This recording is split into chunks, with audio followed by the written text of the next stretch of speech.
Hello Year 9 and welcome to your video lesson on Salah or prayer in Islam. Please copy down the title and write today's date and then make a list of reasons why you think people pray. And that can be in any religion, not just Islam. What reasons do people have for praying in any way at any time? Pause the video and jot them down in a bullet point list. Thank you.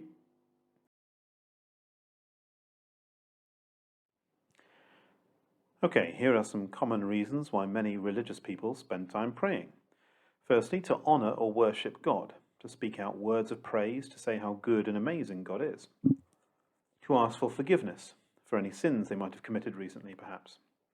To build a closer connection with God. Many religious people see their faith as a relationship with God, and just as you build a relationship with other humans by spending time with them, for believers the same is true of spending time with God. To ask for help with a difficult situation. Maybe you have money problems, or someone you care about is going through a relationship breakup. Religious people could pray about all sorts of bad situations in the hope that God will change them. Maybe you would ask for healing. Perhaps someone you love has an illness or disease, or it could be you, and you believe God has the power to heal, so you ask Him for that. To find peace or clear the mind. Many religious people simply find that praying brings them a sense of peace or wholeness that they don't find at other times in their lives, so they see prayer as very important. Okay, here are our lesson objectives for today. So everybody must be able to explain how and why Muslims prepare themselves for prayer. Most of you should be able to explain how the Holy Scriptures influence a Muslim's beliefs about prayer. We're going to look at several quotes from the Quran and other teachings. And the challenge target, some students could evaluate views about where and how Muslims pray. Right, just a reminder before we get into the main part of the lesson, when you are taking notes from a PowerPoint or something like that, you don't need to try and write down every single word. You are writing down the most important information. And often on these slides, the most important information is in bold, but if you can get down other information too, then that's good. So Salah is the second pillar of Islam and is considered by many Muslims to be the most important of the practical pillars. That means the ones where you actually do something. Salah means praying 5 times every day for most Muslims, saying specific memorized words, and can be done alone or together with other Muslims. Many Muslims pray at home, many Muslims pray in the mosque, and we're going to look at both of these as the lesson goes on, as well as various other aspects of prayer. If at any point you need to pause the video so that you can look at the screen for a bit longer, obviously that's fine, or you need to go back to something, just do that and go back to it. So here are the 5 daily prayer times given in that table there that you can see on the screen. And for most Muslims, these are the 5 set times, and as you can see, it relates to the sun, and when the sun comes up and when the sun goes down, which means there aren't specific times like 7 o'clock, for example, when a Muslim would be praying, but it depends on the sunrise and sunset. That means, of course, that if you live in a particular part of the world where the sunrise changes, as it does in our country, quite significantly from the winter to the summer, that might affect how you pray, and it might affect your daily routines. So it's worth thinking about that. Just note the blue box at the top right there about Shia Muslims and how their prayer is slightly different. So most Muslims in the world are Sunnis, but Shia Muslims have a slightly different routine in that they combine the midday and afternoon prayers and the sunset and nighttime prayers into 2 sessions rather than 4. So they have 3 prayer sessions in a day, but they say the same numbers of prayers in those sessions. We started this lesson thinking about why anybody might pray from any religion, but here are some specific reasons as to why Muslims pray. Muslims believe that Salah constantly helps them to remember Allah, remember God. Not only does it remind them of Allah's greatness, but also it improves their behavior and helps them become disciplined. By turning to God 5 times a day, Muslims unload their worries, ask forgiveness, and seek peace of mind.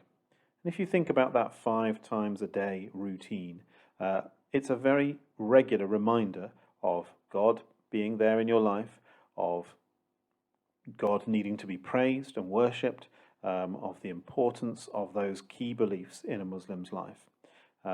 And that's why they do it so many times in a day. In Islam, there is a belief about what you intend to do being important, and that's called niyyah. The idea is that God can see what you mean to do in your heart. So, if you make a mistake but your intention was good, God knows that.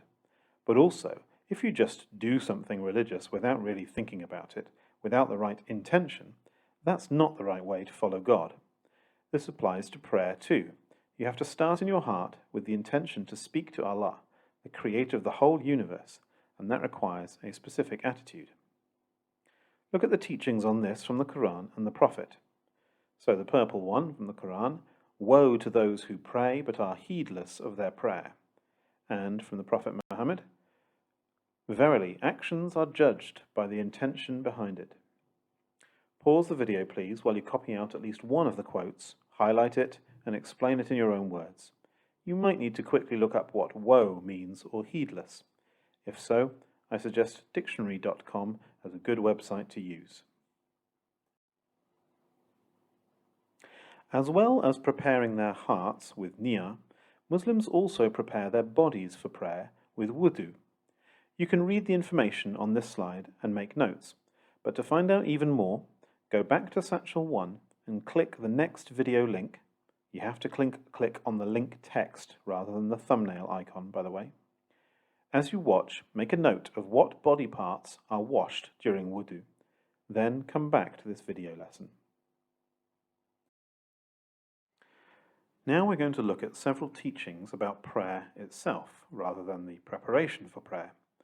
I'll read each one out, and you please choose 2 teachings to copy out, highlight, and explain in your own words. Please choose 1 hadith and 1 quote from the Quran. Let's read the hadith teachings first, on the left.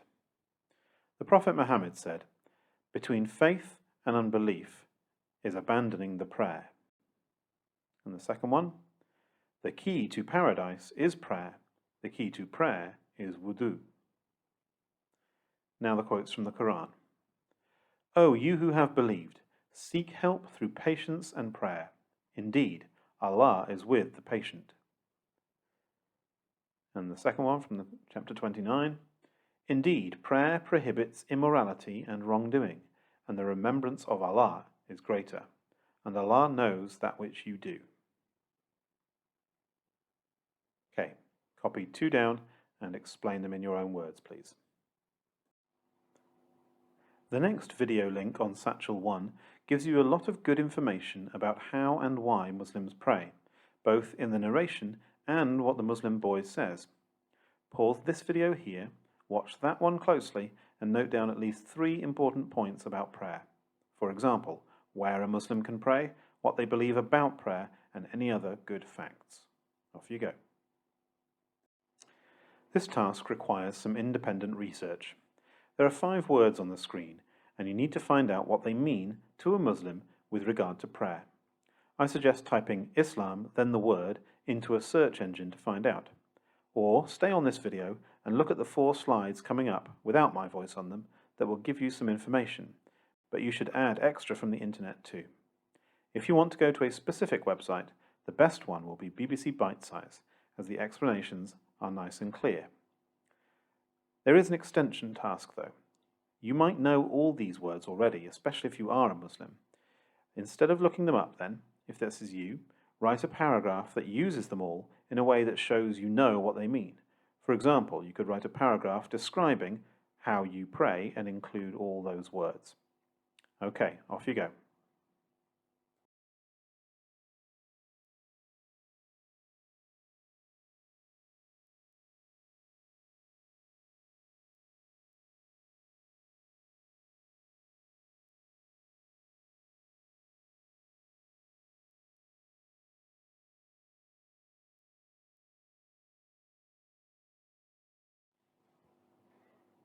This is your final piece of work on Salah, and the piece you need to submit to your teacher, please.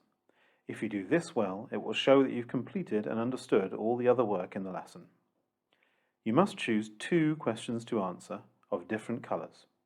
If you have a target grade of 4 or below, I suggest you choose a green and an orange question, but you could push yourself to do the red if you want. If your target grade is 7 or above, you must do an orange and a red. If your target grade is between 4 and 7, make an appropriate choice that requires you to challenge yourself. No matter which questions you answer, you must read the words of the question carefully. For example, if the question asks for reasons, don't just say what Muslims do, you must say why they do it. Your answer must have the word because in it if reasons are asked for. Okay, do your best, and you can email your teacher for help if you need it. Well done, Year 9. Thank you.